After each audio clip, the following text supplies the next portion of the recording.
Good afternoon, everyone, and welcome to Founders and Funding. For people who haven't met me before, I'm Alex Norman. I'm the co-founder of TechTO. I'm an operator with 2 exits. I've done professional services, and I'm an active investor as the head of Canada for AngelList and partnered in 49P. We launched Founders and Funding to basically demystify the fundraising process and the relationship between investors and founders. You can read a lot, you can watch lots of videos, but we find a lot of it's glorified. So we get people that are brave enough to come on and do a fireside chat with us and tell us the truth, an unvarnished truth, so you can get what it takes to actually build a business. And today I'm super excited because we have 2 great people that will show that there's different ways about building a startup. So Chris Livingston is an investor at Radian Capital, and he has a great history of investing in amazing companies like TrueCar, PatSnap, a Canadian company called Applyboard, and of course Boast. And Radian has a bit different approach to venture. And then we have Lloyd, who's the co-founder and CEO of Boast.AI.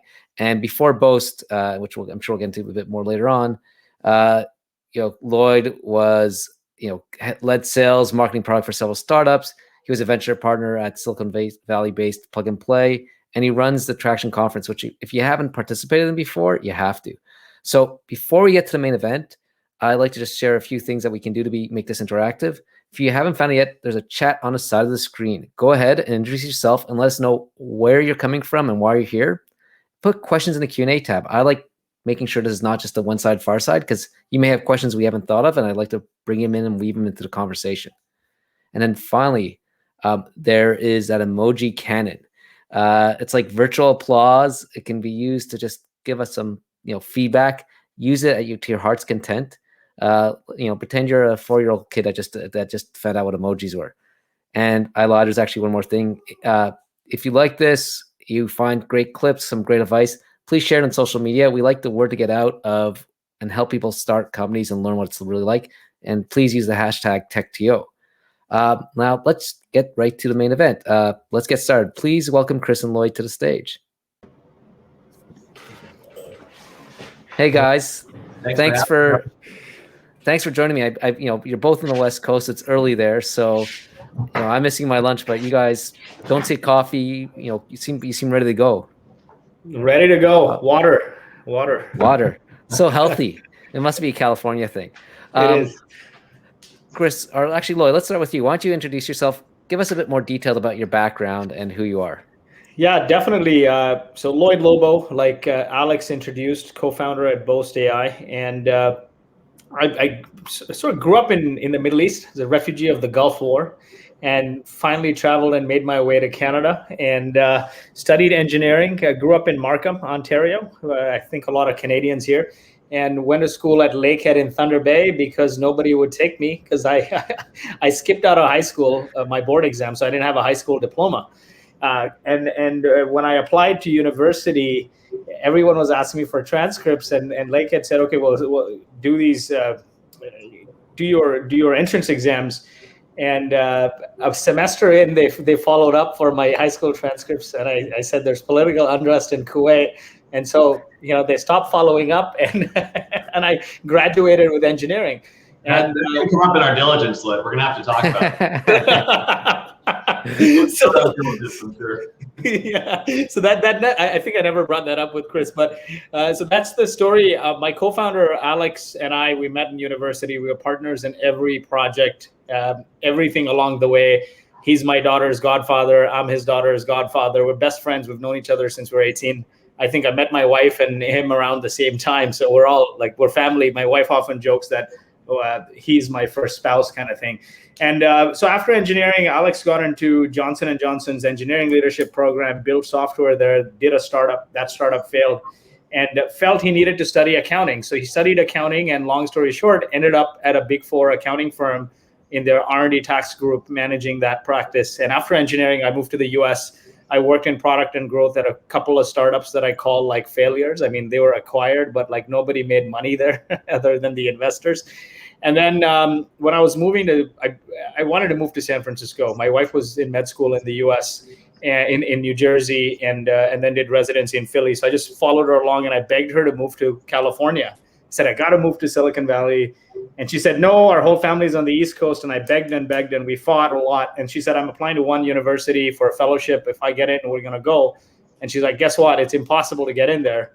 And that university was Stanford. And she got in. We moved to San Francisco.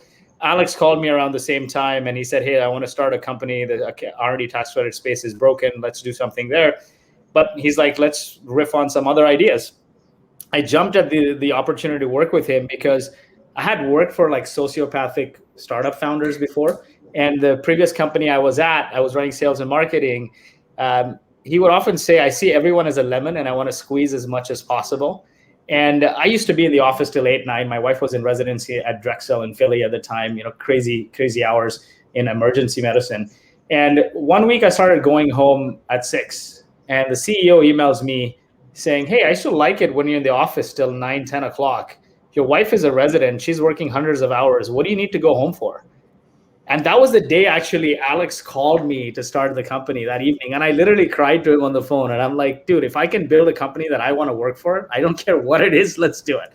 And so it all came together, the fellowship and Alex calling me, and that was the impetus. So that's the journey. Along the way, so we started Boast as a consulting firm because we didn't have money. We didn't want to raise money. And I think it's the best way to start a tech company is figure out things manually and then automate it.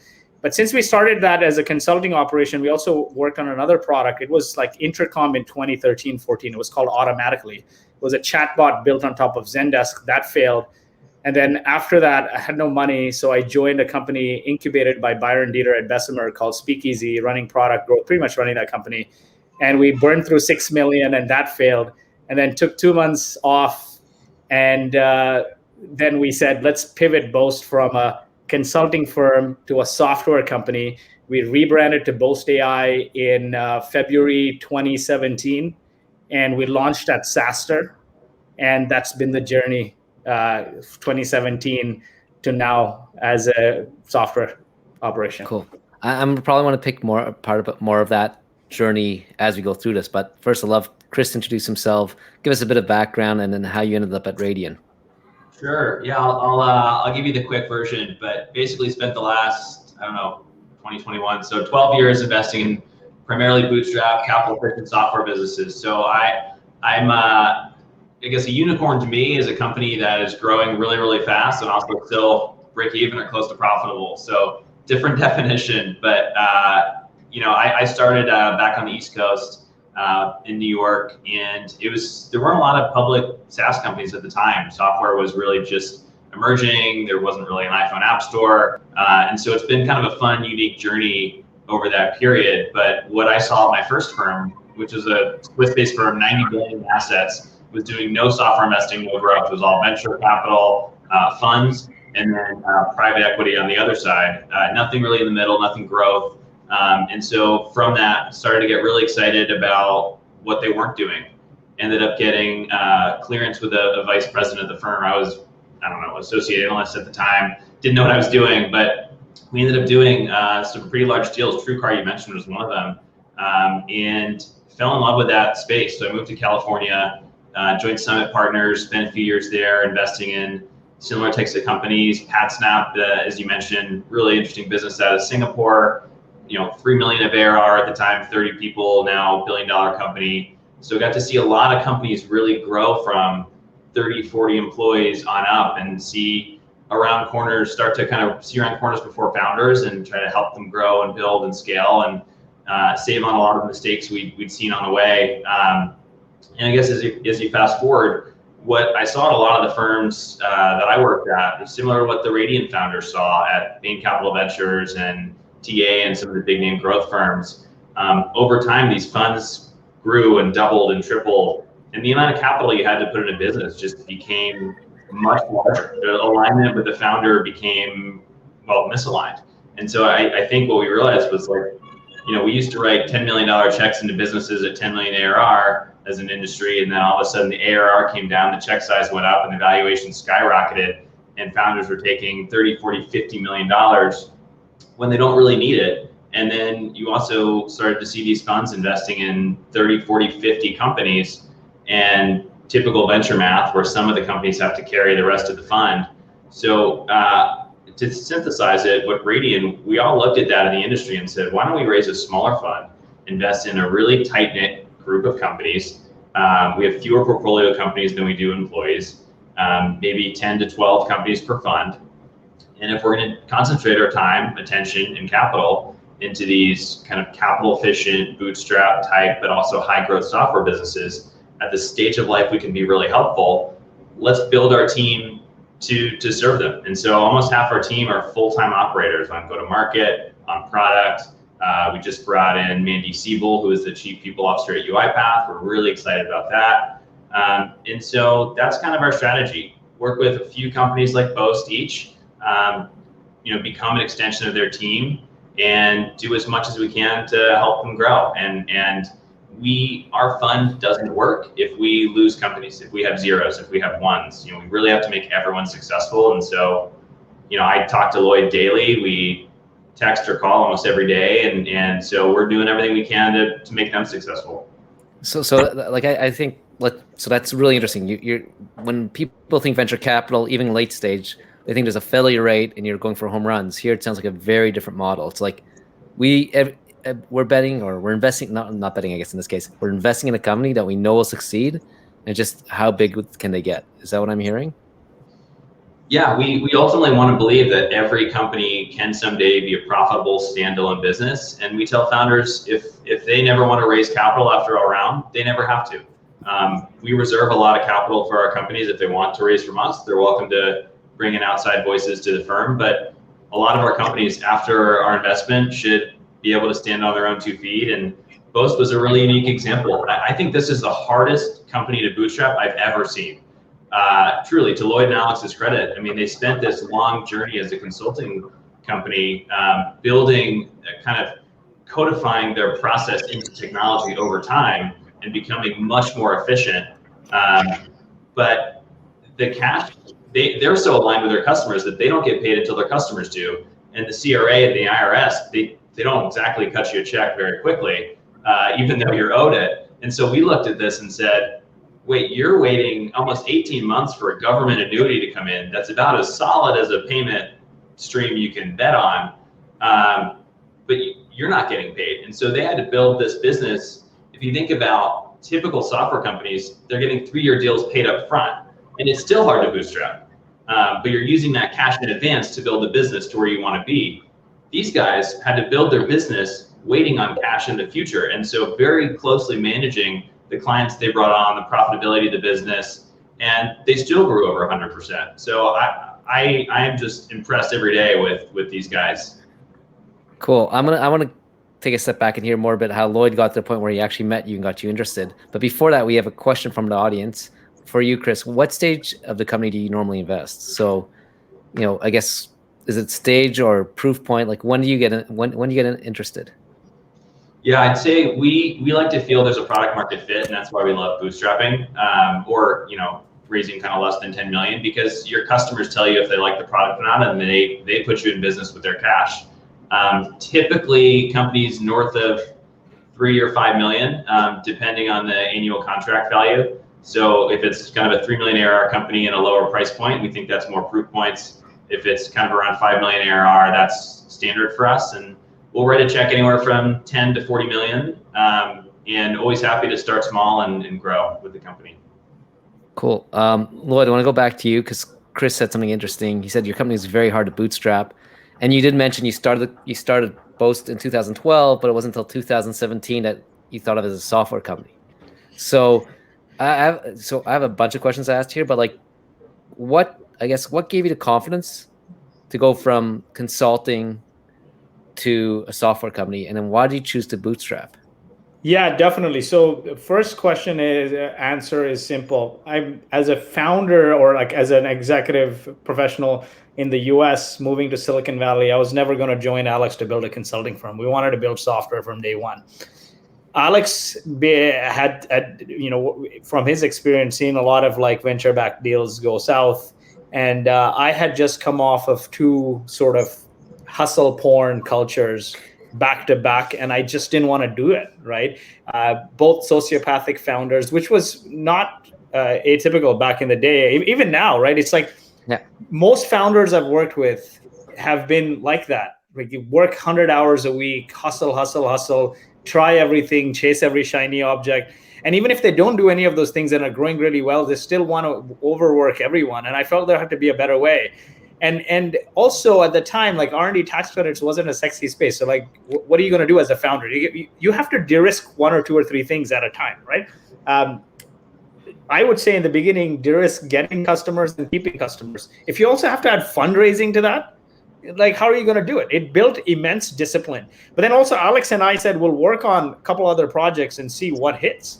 And the consulting operation would keep the lights on. And if we can turn it to software, that's great. If not, we have something else. And so we did automatically, which was also Alex's idea. He said customer service agents are inundated and they're getting hammered by all kinds of queries, and we should streamline it. So we built an app on Twitter first, like a Turing test that looked at JetBlue's inbound queries, and we responded 80%, 90% like a real human. So we did all our customer development on large enterprises, reaching out to them. And ultimately, all these VPs of customer service at large enterprises said, like, our agents are inundated, and it leads to literally people swearing at our CEO on social media. And I asked them if you had a magic wand, what the solution would be. And they said automatically, something that would respond like a real human. So we built this app, and then we asked all of them, like, what customer service tools you use, these enterprises, and they all were using Oracle or Salesforce. And Oracle or Salesforce you're not going to build a customer service tool. You want to build an app. This was 2013, 14. All of them said, no, it's going to take you a year with like security review and all of this. So freaked out, ran to Zendesk conference, cornered their API guy, got in their marketplace in 2 weeks. And we got thousands of people signing up for automatically. Simple message. One, it starts with an A, so it was top at Zendesk marketplace. And the message underneath was intelligently respond to your customers like a real human. We got thousands of people downloading. In a few days, everyone's like, stop, make this app stop. It's communicating gibberish. So we made it edit or approve like a chatbot. And what happened was this is where customer development fails. Like your ideal customer profile is so freaking important. We started with enterprise CPG and enterprise tech, where we did all the customer development and tests. When we went to Zendesk in 2013, 14, Zendesk were working with most of their customer base were 20, 30 employee companies with not enough data. How can you apply any machine learning to respond? So that failed, and their founder arrogance, right? Like not arrogance, but we're like, hey, we can't make this work. If I knew today what I knew then, I think we would have built Intercom, because we would have gone to all those customers and said, what are the top 20 questions you're getting, and build like a decision tree chatbot back then. But we're like, we can't get AI to work. Customers want an outcome. They don't want your software.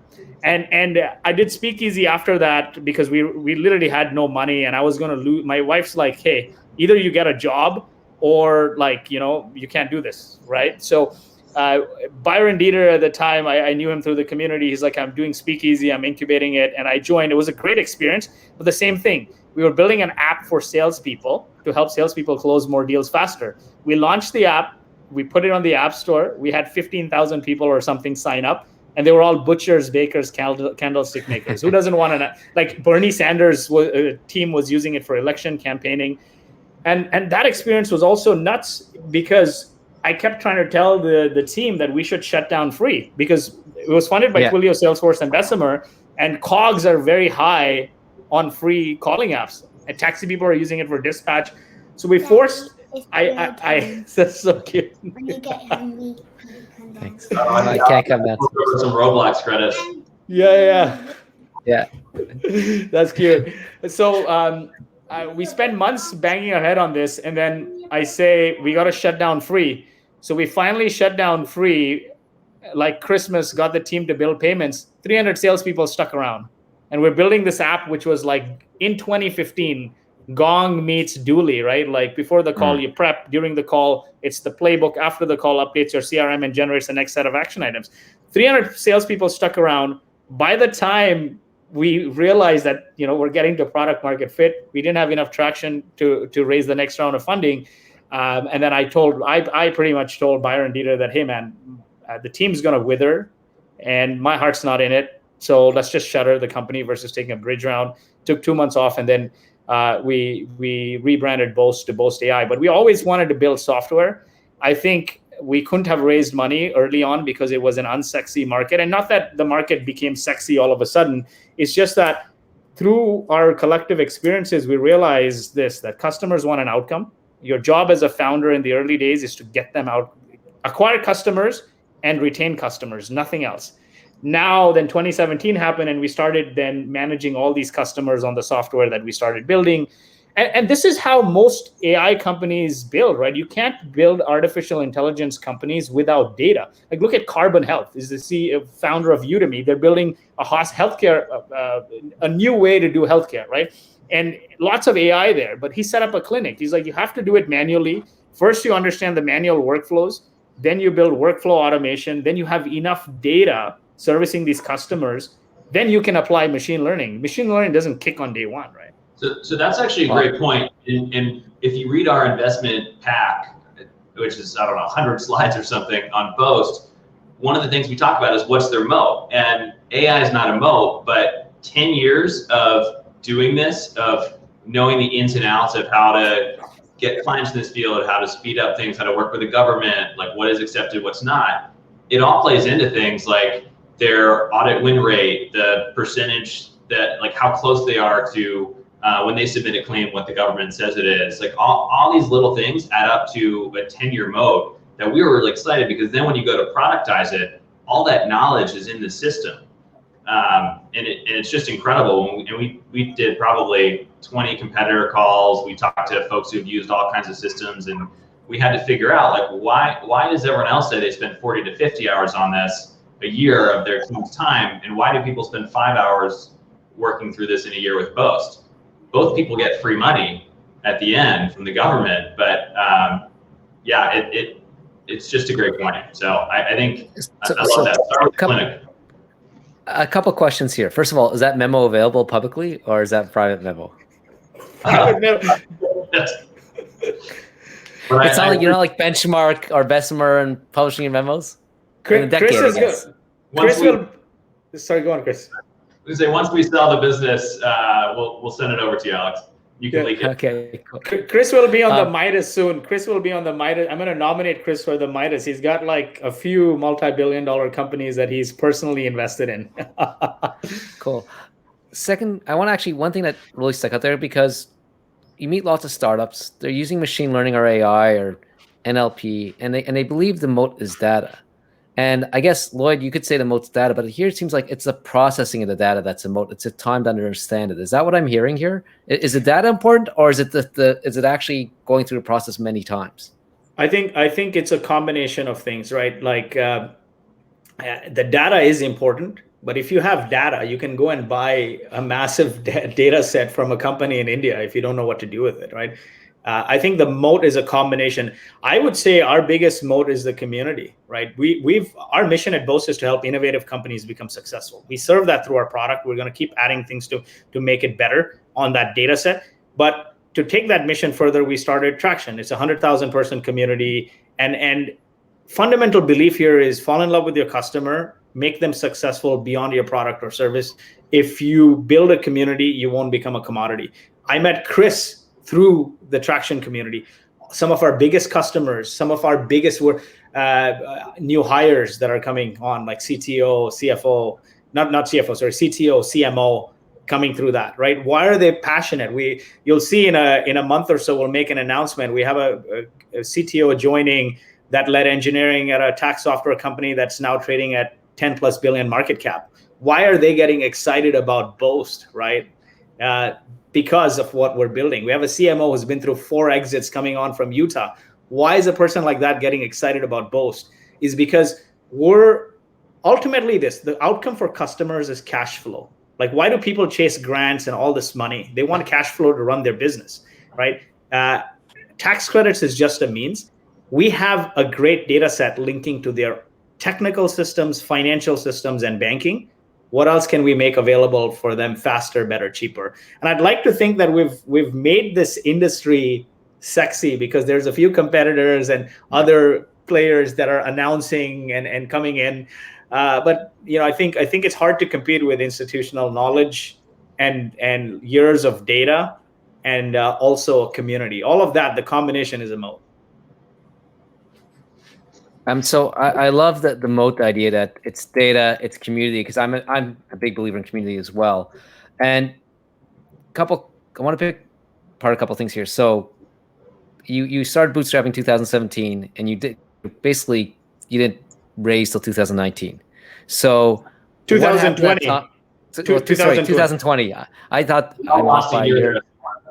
I've lost a year because I don't know. I still think it's 2020 because every day is the same here. Every day, so I got confused. I'm sorry. I apologize for that. So yeah, it took the 3 years. So what happened during those 3 years, and why do you know it's time to go raise money right now? So we weren't raising, number one. I think we had Bootstrap for a while. We hit on this okay, let's rebrand to software. We rebranded to Boast.AI. I think we bought the domain January 2017, rebranded. Jason Lemkin's been a great supporter. He gave us a free booth and helped us launch at SaaStr 2017. And we were just going along the way, building software, but and building processes, acquiring clients. But again, de-risking two things: get customers, keep customers, and keep the lights on. We always said that if we can turn $1 into $3 or $4, we'll raise money.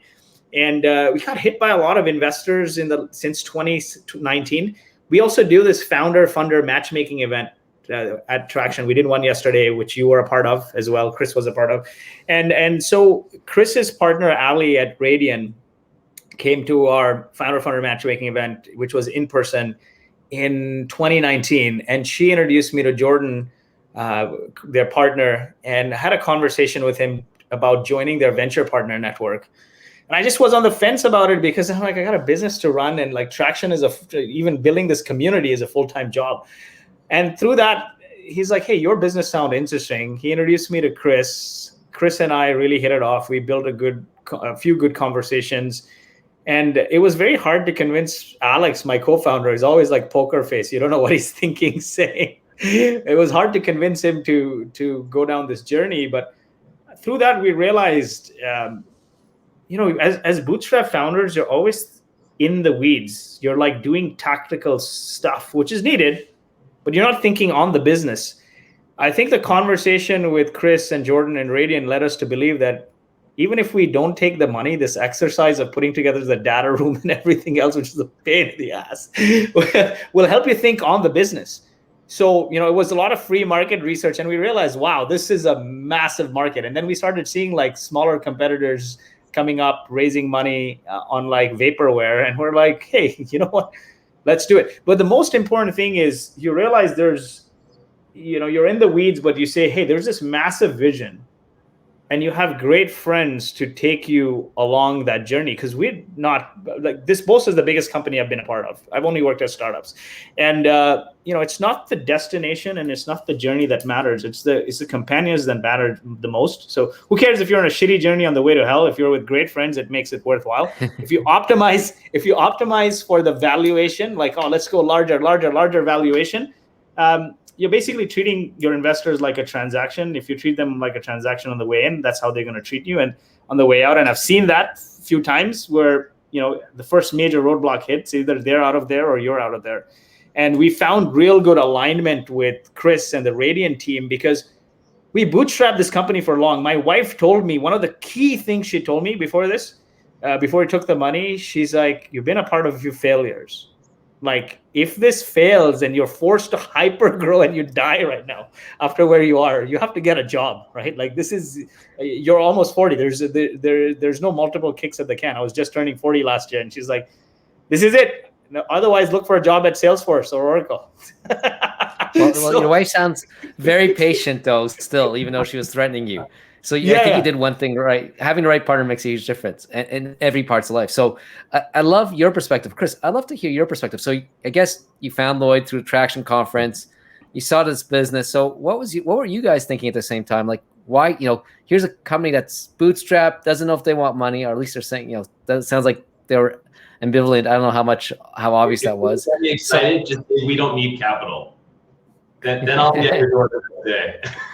Okay, you're gonna get a bunch of emails tonight saying that we don't need capital, we want to talk. But so how did you realize there was an opportunity? What piqued your interest? How did you approach it? How do you convince Lloyd and Alex to talk to you? Yeah, I mean, Lloyd always says, which I love, it's about people, it's not a transaction. And truly, like we approached Lloyd because we're like, this guy is incredible. People love him. He's built a community. Like, how can we as Radian just be closer to him? And it was only in the last few minutes of our first call with Lloyd, he was like, we were kind of saying like, oh, tell us about your company. Like, tell us about Boast. We don't know much about it. And at my previous firm, we were investors in Honey. And what I loved about Honey was they're giving people money for very little effort. They sit in the Chrome browser and they follow you around and they give you discounts. But in a lot of companies, there's a loser. Somebody has to lose in order for you to win. But at Honey, retailers already have those discounts and it's just about cart conversion. So they want to give you the discount, and Honey makes it better, faster, cheaper, easier to give you that discount and get you converted. So when I heard about Boast, I was like, wait, so the governments want to push this money out. It helps create jobs. It helps create future revenue streams and taxes, because if startups don't grow, there's no taxes down the road. So there is no loser. The government wants this capital to get out. Boast makes it a lot smoother, easier, cheaper. There's alignment, and they get this capital into the hands of startups and founders who can grow. So it just made a lot of sense to me from the beginning. But I just talked to Lloyd, I don't know, every week for a few weeks, and we just spent an hour or hour and a half on the phone. And what we really were talking about was, how do you grow a business? How do you think about it? Like, who's on your team? What do you want to do? And there was just a ton of alignment. And the same when I met Alex, we said at Radian, look, do you think there's a chance we can make 3 to 5 times our money here with an outside chance at $1 billion business? And that's what we have to do, because you've bootstrapped to this point. You own a lot of the company. And when you own a lot of the company, they could sell the business, at a much lower valuation, protected, and make the same amount of money than a lot of founders who have to sell for $1 to $3 billion. And so we kind of love that, because it's almost protected. It's a protected middle case where they still do great, we do great, everyone's happy, and we're not pushing them to do anything unnatural. And so I really think it came down to alignment and personalities. And Lloyd's point also around, these guys were the whole C-suite. They split the C-suite in two, and Alex and Lloyd did everything. And they were up all night, Lloyd sending out newsletters and hacking marketing. And it's just amazing what the two of them can do. But we kind of looked at them and said, hey, from our research, here's what we think your business can be.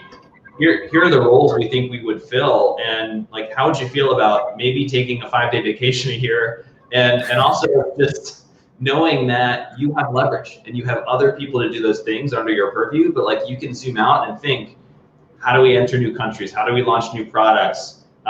If you're going to tell a company quarterly what their R&D run rate spending is, and you can assess that really quickly, which you can on the Boast platform, why not give them that money 18 months in advance and finance it?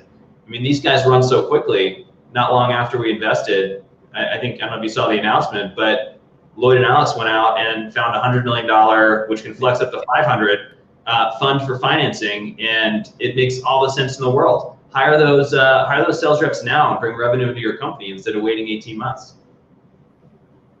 So Lloyd, when you saw the presentation from Chris, what you could do with additional money, what was, so did you got your free consulting or free advice? What else did you think? What was the initial reaction? I was super excited. More importantly, a couple of things. One, all my decisions in life have been on emotion, on relationships. Before we partnered with Ray at Launch Academy to build this Traction community, our first version of Traction was called Cloud Factory. We partnered with somebody who ran off with $250,000. That was at a time where I had no money. That pushed me over the edge to go and work at Speakeasy, because I'm like, hey, funded company, founding team, buyer and sellers are paying me. Great, right? But like, and oftentimes my wife says, even Alex says sometimes, it's like, you start people way too high. And I'm like, I may have been robbed twice or 3 times, but the relationships we built, this whole community has been massive.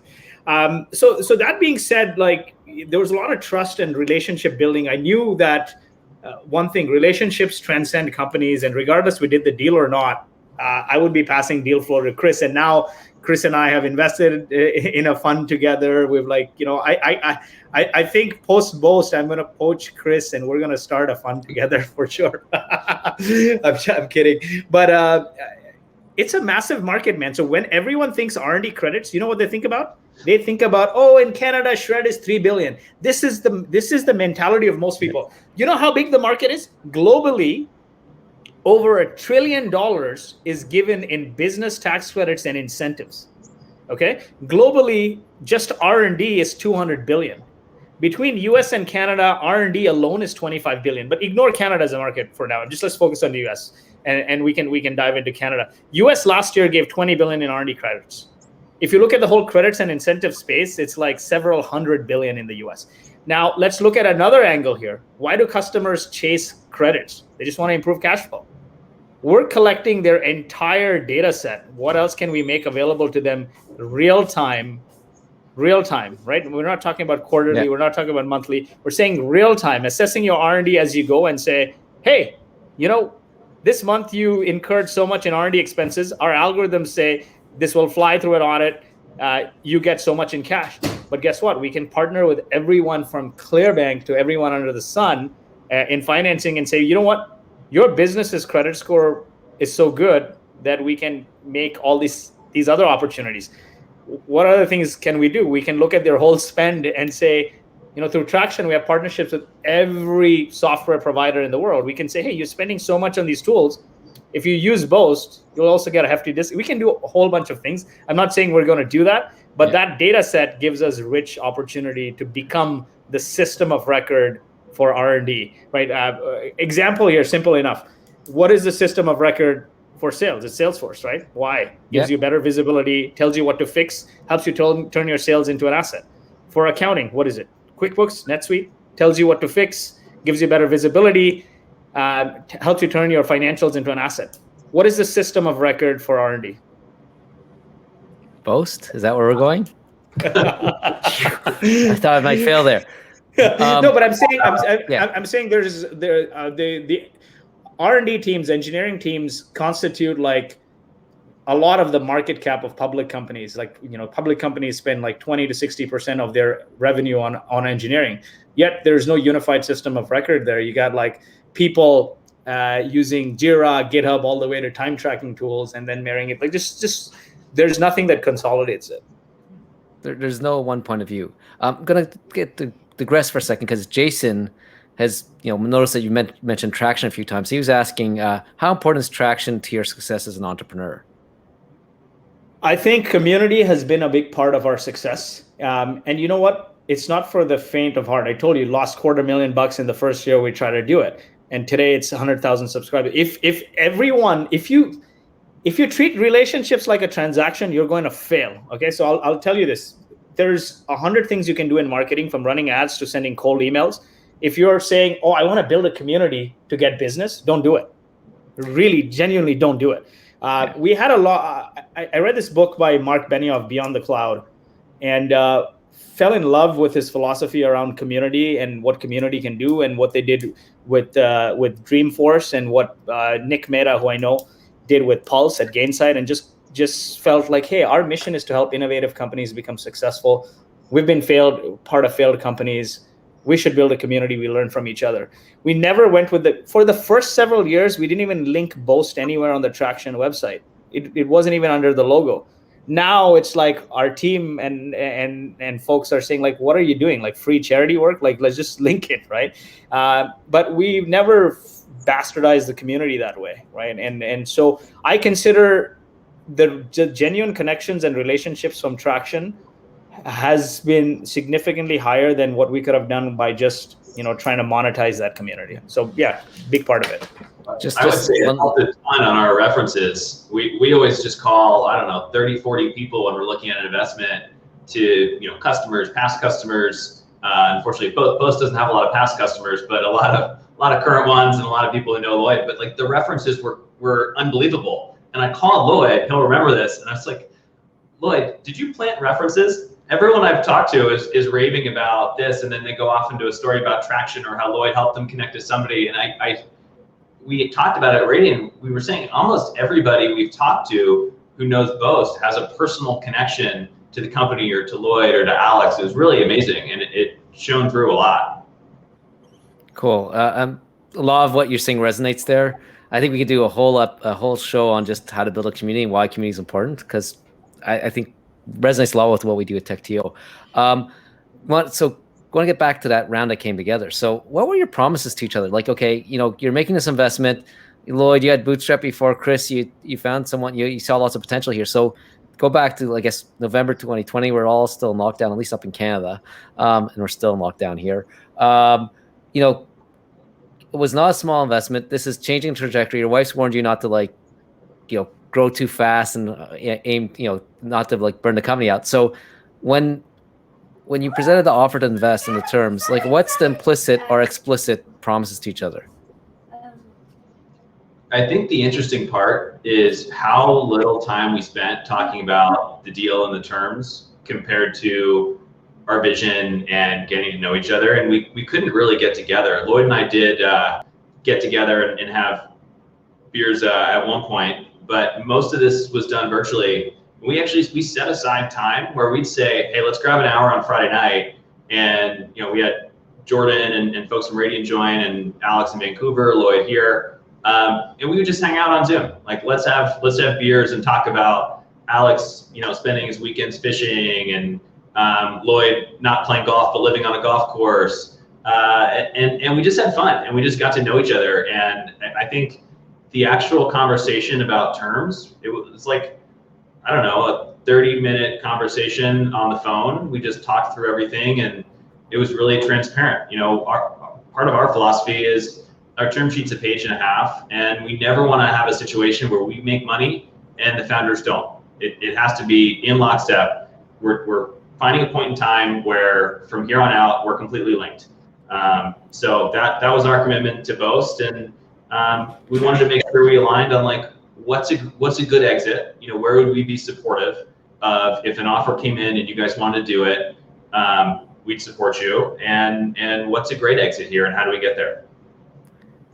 And was there anything? Yeah, I wasn't worried more about the terms, but what's the support you promised to give? Lloyd, I guess love to hear your perspective on here. What was important to you?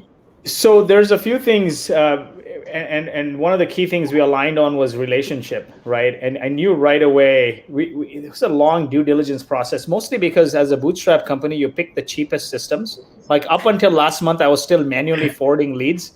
And then we hired a demand gen person who worked at Intuit and Fix, and he's fixing our systems now. But because of that, it became a bit of a cluster of putting all these things together, and we realized how much we could do if we just had good partners. But along the way, when we were doing even I think maybe this was even pre-term sheet, just after we signed the term sheet anyway, they started making intros to great people, really awesome people. And we were interviewing the CTO candidate, and despite the pandemic, Chris flew to Seattle, I did, Alex did as well, and we were all socially distanced. But the amount of effort they put in making connections very deliberately, it's this is a relationship, it's a partnership, right? It's fantastic. And those things matter a lot, because money is cheap, man. You can get money anywhere. Look at the market right now. Right. So it's funny, the guys who gave us the credit facility also wanted to invest. They wanted to acquire us before. But we took that money as a credit facility, right? You can get money right now. I think anyone can get money if you're building a good business that is built on strong business fundamentals. What is hard to come by is relationships. It's I don't want to make this crude, but you can go and get drunk at a bar and find anyone to go home with. But it's very rare that you'll find a wife in that situation or a husband in that situation, right? Well, that's partially true. You can't. I don't know if we're allowed to go. I don't know if you're allowed to go to bars yet again in the States. So hopefully in 6 months you can go do that. But that's what I'm saying. Relationships are so hard to come by. And there are times where Chris and Radian said, he was you guys, your systems are too, you guys basically. We're not seeing the full financial picture, so we might just pull out. There are a couple of times of friction there, but all those things strengthen a relationship, right? It was awesome, man. We knew each other so well that, think about it this way, man. We just raised the money. I had COVID in January. I was hospitalized. Most of January is gone for me.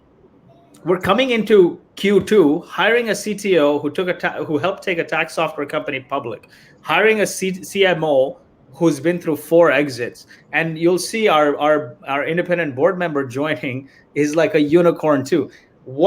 This, it doesn't happen every day with every funded company, right? Yeah. So it's only relationships enable this.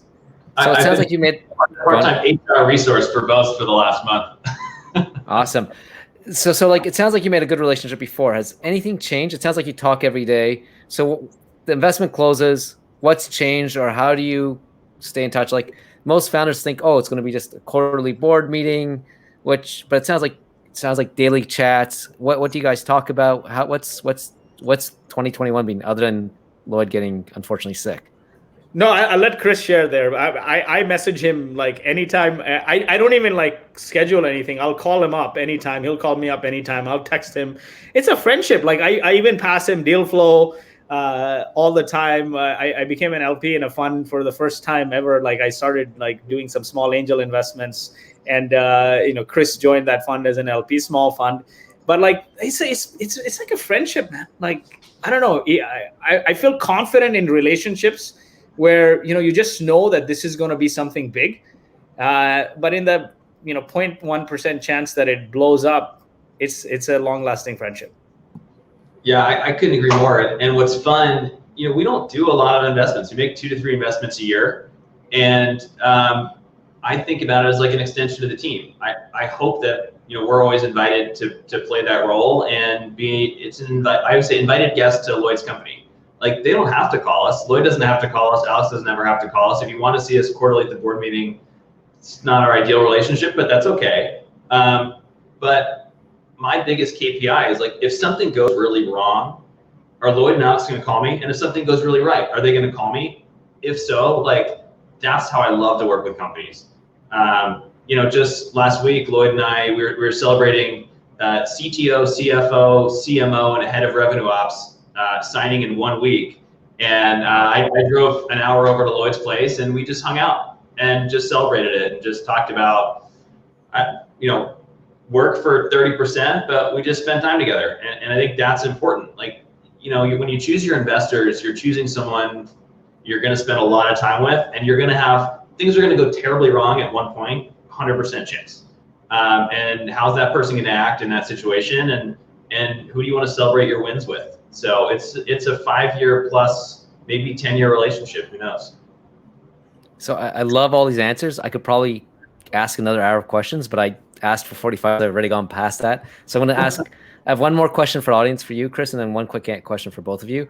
For Chris, someone's basically asked, will you look at companies as early as like less than 1 million AR? When do you start tracking a company? When do you get interested? I guess is the question. Definitely I'll always take a phone call. And so would be more than happy to meet. I think in terms of investment, north of 3 million is probably the best range for us. But these days, companies get there quickly, and it's great to get to know founders on the journey. So, but the greatest thing to me is if a founder says, "I'm going to hit these numbers," and then they do it. Like it's a big part of diligence done. But I guess I'll ask one more question to both of you before I ask my final question. What's the best way to get in touch with both of you? Chris at radiancapital.com. And Lloyd, there's an E in my name, but Lloyd at Boast.AI. Cool. Well, Lloyd, as we pronounce it. Yeah, Lloyd at Boast.AI. And my final question I like asking everyone is, what's the one startup missing in the world that you'd like to see exist? It doesn't have to be venture scalable. If you could see one startup solving one problem, what would it be?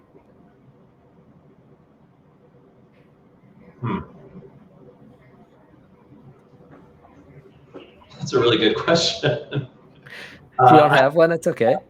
I actually would love to just start using more of the systems that currently exist. I feel like I'm using everything wrong. I just got on Calendly last week and I still haven't figured it out. So as a tech investor, I think I can make better use of the ones that are currently existing. I think there's a lot to happen in the healthcare space that I see a lot.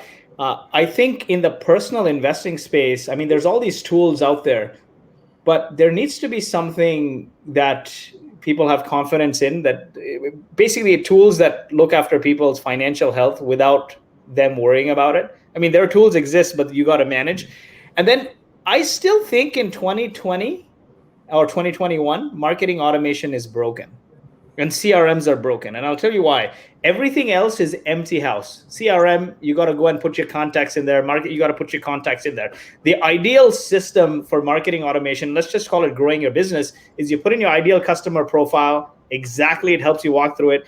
It drops all the contacts in there, and it uses a multi-touch attribution mechanism to do everything from, like, scheduling your events, to emails, to running ads, to running retargeting. Right now, you have to use 100 tools, like from ABM to everything else, because there's gaps. And it's only because it started from the solution space rather than the problem space. And I think there's a massive, I think there's another multi-billion-dollar company in marketing automation, or rather just sales and marketing, that's to come about. Yeah, unfortunately for lots of, I'm using Cirrus, Groups, Slack, Salesforce, and just to wire everything together. Yeah, and unfortunately, if it's true MarTech, no one wants to invest these days, because I've seen some great companies, and it seems like everyone's been burned by MarTech. Chris and Lloyd, thank you so much for your time today. This is extremely helpful. I think Lloyd, me and you are gonna have to get together and talk about community building in front of this audience, because I think community building has now become so hot, but most people don't understand what it means, and I think you have a good perspective on it. And Chris, I'm sure we'll find another way to get you back on, because this has been extremely insightful and honest, which I love. Thank you so much, guys. Hey, thank you. It was fun. For everyone else that's here, thank you for joining us today. If there's any particular line you liked or something insightful, please share it to the audience on Twitter, TikTok, LinkedIn. Use the hashtag TechTO. And we have a lot of great things coming up in the next, great live streams coming up in the next few weeks that I'd like to share with you. We're doing Next in Tech, which is getting founders sort of one stage, in the first couple of years to talk about their first. So we're getting Sad Siki from Bonsai to talk about your first hires. Bonsai is a pretty cool e-commerce company. That first hire is always pretty daunting. He's going to talk about how he went about it. After that, we're on April 29th, we're talking about managing mental roadblocks with Quinn Underwood. Quinn's appeared on lots of our previous events, but mental roadblocks are pretty hard to overcome, and he's going to help early stage founders. And then finally, on April 29th, we're doing pitch karaoke. And if you've heard of karaoke before, you get up there and sing a song. What we're going to do is you're going to come on stage or on live stream, and we're going to just put some random slides up there, and you have to pitch. I'm going to try to get Jason to do it. I might do it. And when the audience will vote on who's the best pitcher. And then I lied. I have one more event I want to promote. We're doing TechTO together next Monday. And we have Chris from Wonder School and Nason from Rapbook. I've been preparing with Nason over the last week. I think it'll be very insightful. He's going to talk about how he prepared to be a founder. It actually reminds me a bit of Lloyd's journey, where he, in this case, and Nason will tell more about it, is he didn't want to go start a company until he learned at someone else's expense. And for anyone who has some time, get to know the community, and we'll be going to networking in like 30 seconds. Thank you for spending your lunch with us or your breakfast.